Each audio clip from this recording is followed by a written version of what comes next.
We are live, checking connection, check, check, check. Hey, how are we all? Happy Tuesday. Today, it's all about how to build a winning team. One of the key things in the children's activity industry we struggle with, quite frankly, but building team in any industry is hard. You're working with humans. I say this to clients we work with on a day-to-day basis all the time. You're working with humans, you're working with so many different emotions, you're working with the highs and lows of what's going in their world and your world and the requirements of the position and so forth. So whatever industry you're in, know that building a team is one of the hardest things that you can do. But I'm going to cover with you today some of the key areas, like top 3 points that I want to give you of how to really build a team that's going to give you the freedom that you desire to have people in the right positions, and most importantly, where you can build a great culture, great relationship with, and ensure that you've got a business that can run with and without you, but a business that you love as well, and that you haven't built a business with a team that you don't love. So I'm going to share with you a few kind of experiences that I've had on this journey after building gyms and classes and everything in between over the last 18 years of being an entrepreneur, of what I've really experienced from building a team, what has worked, what hasn't, what has worked, what hasn't worked, what I would do again, what I absolutely wouldn't do again. So it's really important when you're building a winning team. Now, I want to get this clear on the offset before we really get started today, of really making sure when you're building a winning team that your headspace is in the right place.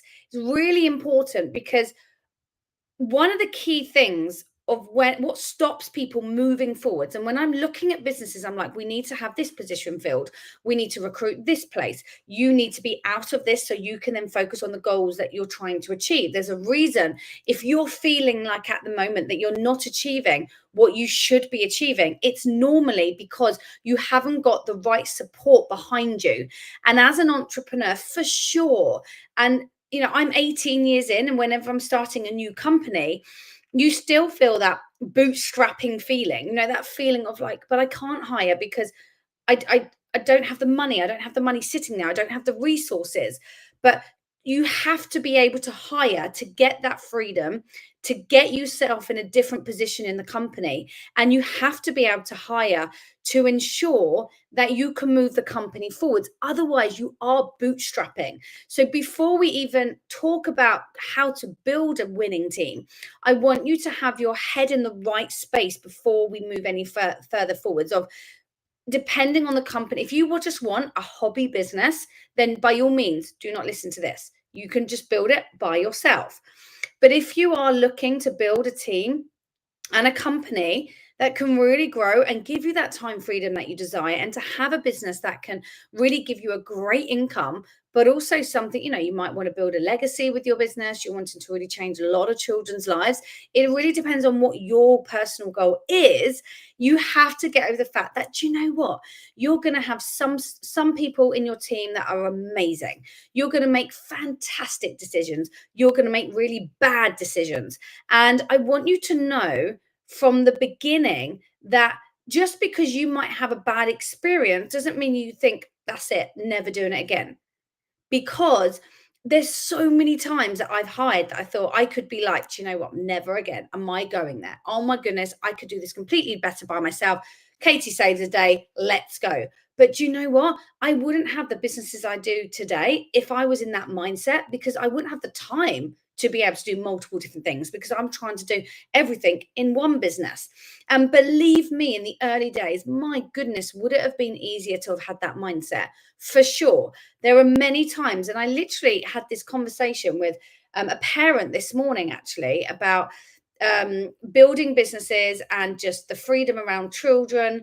And we were talking about Christmas holidays, and they were talking about summer holidays next year. And I actually said to them, I said, do you know what? I look back now and I say, do you know what? For every staff member that's let me down, for every decision that was wrong, for money that I've, put out there and hasn't accumulated as the investment I wanted it to be. It's for the venues that I've opened up that haven't worked, for the gyms that I've opened that had that fallen splat on their face, for the team members that I've had that I thought, my gosh, they're epic, they're going to be amazing, and they've let me down. It's been the biggest disappointment. But I look back now and I say, do you know what? I am so pleased with myself, quite frankly. And I'm so pleased that over time that I've got through that, because it wouldn't be where it is today. You have to get over that, because if you think, do you know what? I'm not going to build that. There was an angle of time when I was teaching every single class possible. And there was an element of time when I thought, do you know what? I could be in this, I could do that better, or that class is not up to scratch. I could talk to that parent better. I could teach that skill better. I could teach that child better. But there's an element of, you have to each time be like, do you know what? I'm going to let that person thrive. I'm going to let them build into their role. I'm going to very much give them this role and see how they flourish. Because if you don't do that, you are bottlenecking your business every step of the way. But I could have gone the other way, as I said, of bad experiences over the last 18 years. I wish I'd recorded how many people that I've interviewed. I wish I'd recorded how many CVs I've looked at and how many people I've employed or have come onto the company, self-employed, whatever the position, that hasn't worked out. I couldn't give you a number. I do not know.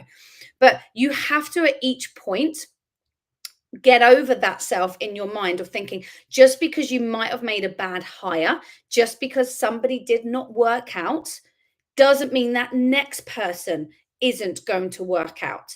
I share this, and if you've been following us at Gold Medal Business for quite some time, you will find that it took me 3 times to find the center manager that I have now. And at each time, I thought I got it right, but each time I got better, and I got better at finding exactly who I'm looking for by asking the right interview questions, and I'm not going to share that in today's call. Today's all about how to build the winning team in terms of attributes that you're looking for. But I'm sharing this as an experience before I go on to these 3, is I got better at looking at what I wanted. I got better at putting out there what I was looking for and the caliber of person that I was looking for. I got better, so I was attracting better. And I want you to take that deep, because sometimes we can be like, oh my gosh, I'm so rubbish at this. Why is this not worked out? And blame ourselves so much because we're just thinking, why did I make that hire? What a waste of money for the company. I could have saved this. But you made that decision with the resources and the mindset that you had at the time of the hire. There are people that I hired 15 years ago, 18 years ago, when I started my first company, that I would not even touch with a barge pole today. I would see that literally things looming from their head, like shining out, like, don't touch me, don't touch me, don't touch me. But, there were interviews. I think back in the early days that I wouldn't have given them an interview, not alone even offered them the job. Because in the early days, I was very, pessimistic, as it were, thinking, I'm sure they'll be fine. I'm sure it'll be fine. I remember having some coaches joining us that could not speak a word of English. And I'm not saying that is an issue. It depends what organization you're in. It depends what industry you're in.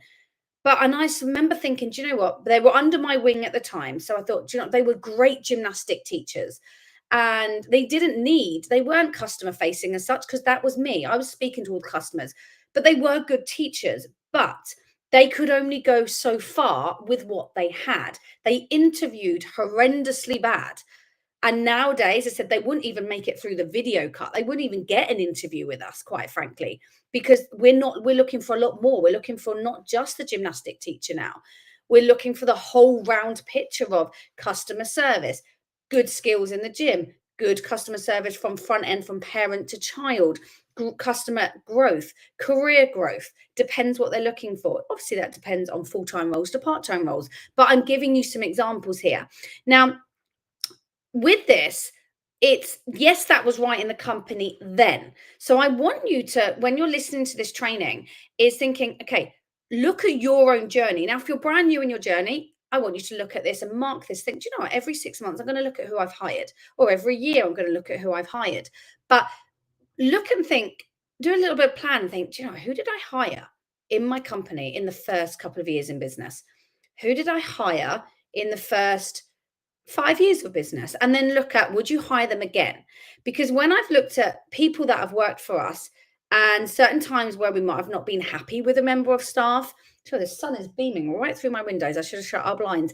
But literally, there are some people that I look at, and if we've had an issue with them, I think, do you know what? Would I hire them again?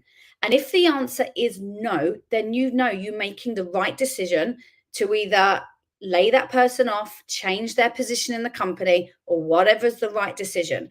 But always, always ask yourself that, would I hire them again? So never be afraid of making wrong decisions with team. Go with your gut feeling.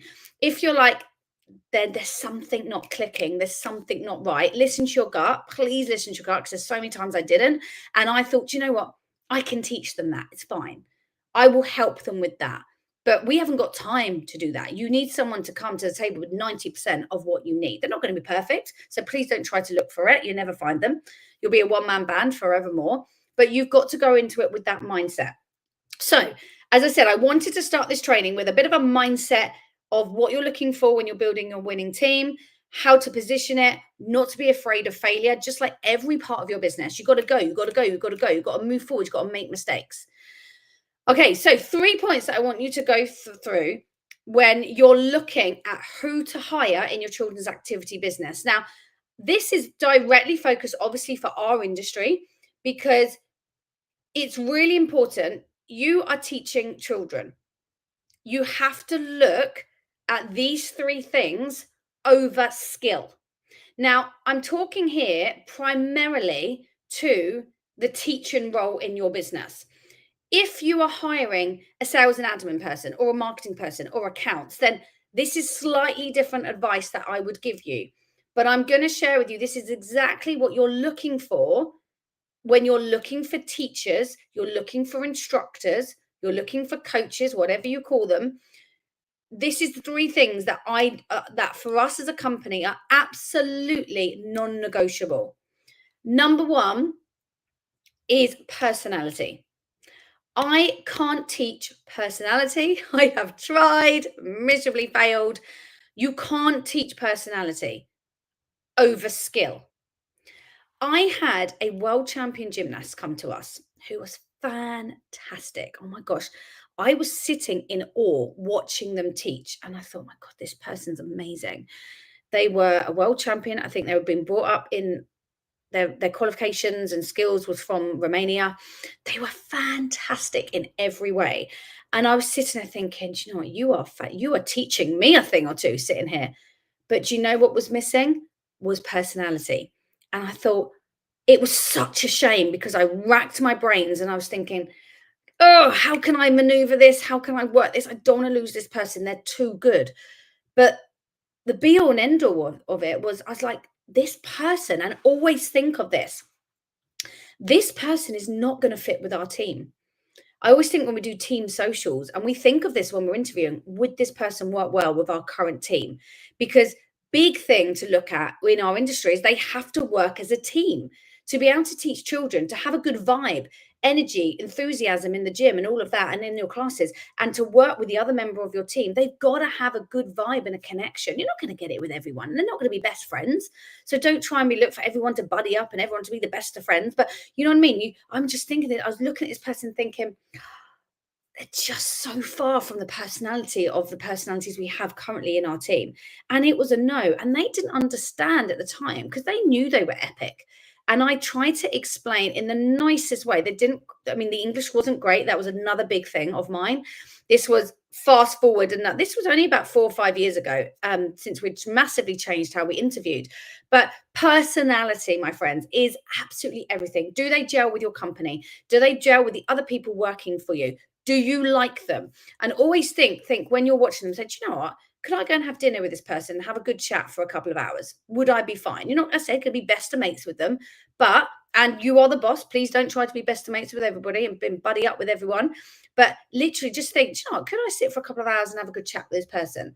And if the answer is yes, you think, yeah, do you know, I think they're the right personality. But I said, this particular story I'm sharing, I think I would struggle to hold a conversation of 5 minutes. And as you know, if you've been following me for a while in Gold Medal, I do love to chat. It is one of my natural talents. And I always think for me, if I really struggle to connect with someone, then do you know what? It's probably not a right fit.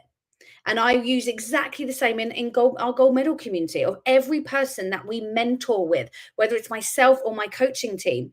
The first thing I say when they're having one-to-one consultations is, does it vibe well? Is there a good connection? Are you feeling naturally like you can really help that person? And there's a bit of banter back and forth, and there's a good, you know, you can really help them. And you can really think, do you know what? We're going to get on well, because when you're, especially for our one-to-one programs, you've got to have a bit of that. Otherwise, the connection's not going to be there, and they're not going to get the best from the program. And our coaches might not enjoy it as much.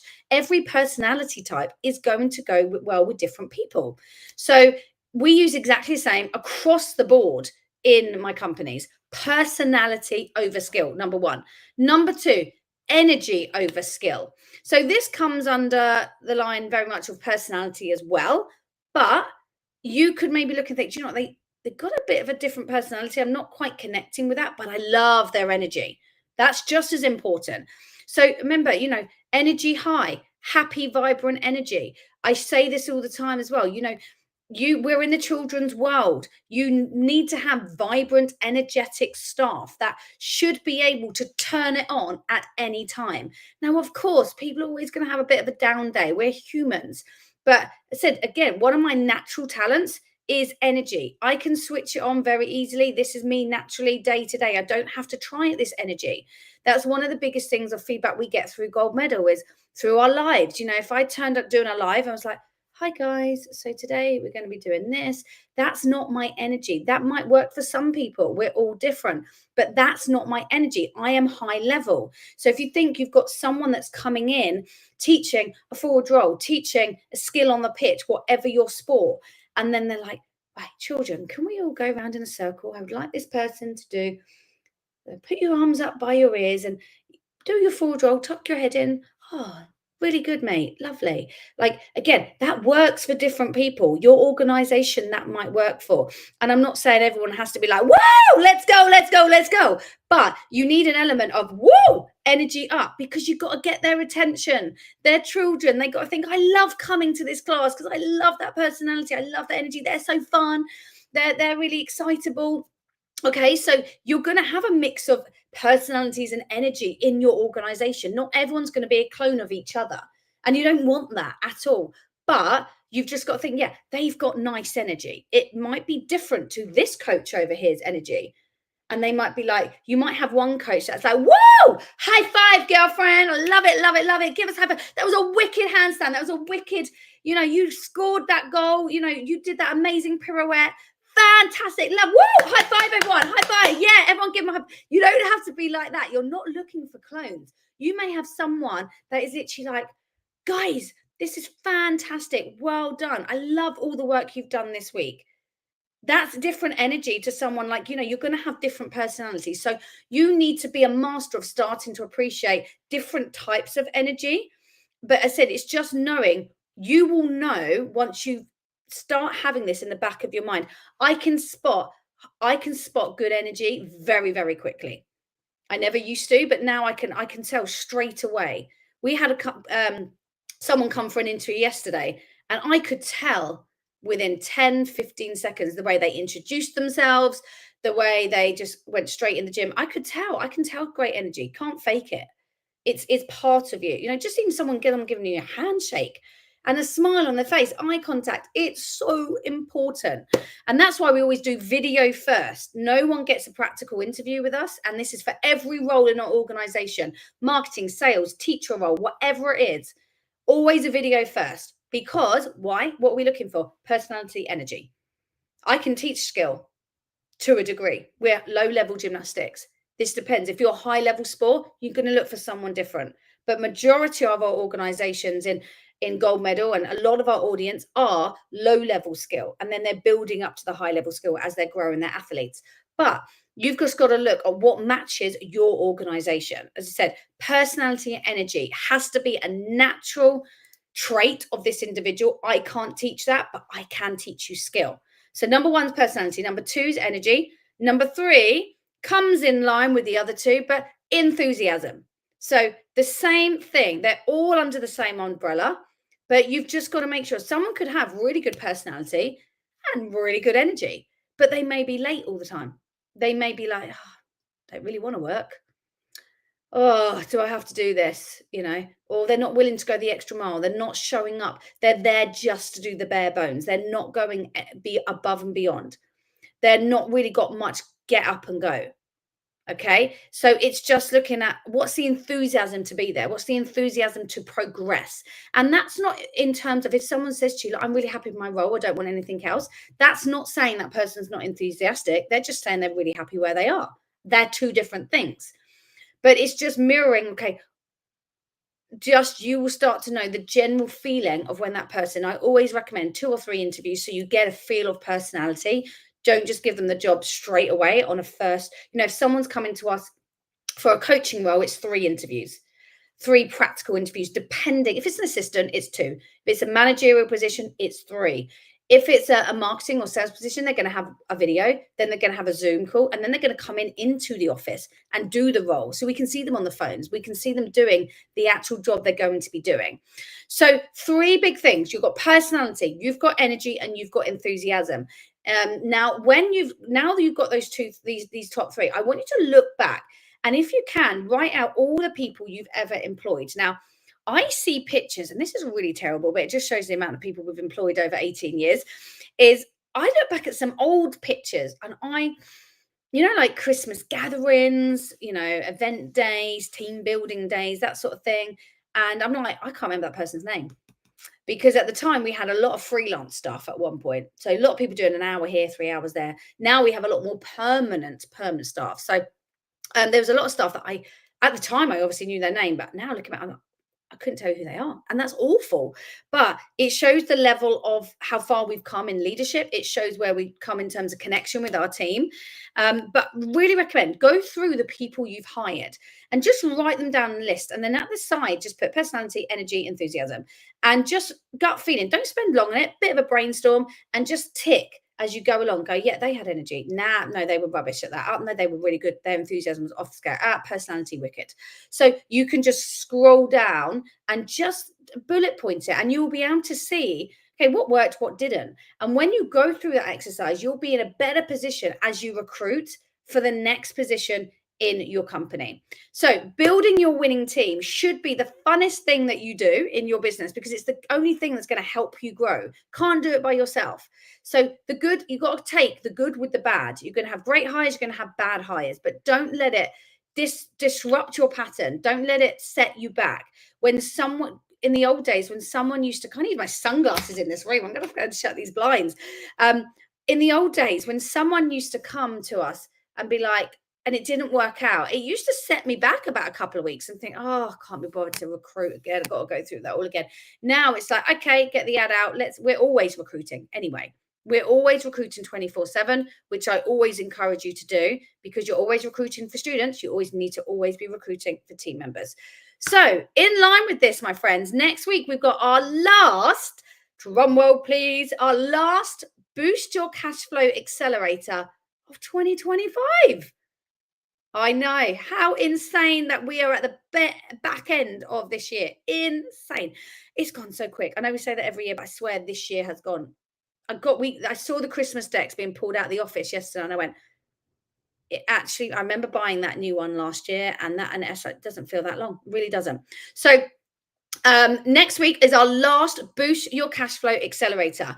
So we got 3 days of training with moi next week, Tuesday, Wednesday, Thursday, all recorded, obviously to match with different time zones. So if you want free access to our Boost Your Cash Flow to really set you up for a very strong 2026, make sure you comment or drop us a DM and just put cash flow so we can get you the free link to register, and I will see you next week. All right, my friends, I hope you've really enjoyed this today on how to build your winning team. I'll be back with you tomorrow. Have an amazing day. Bye.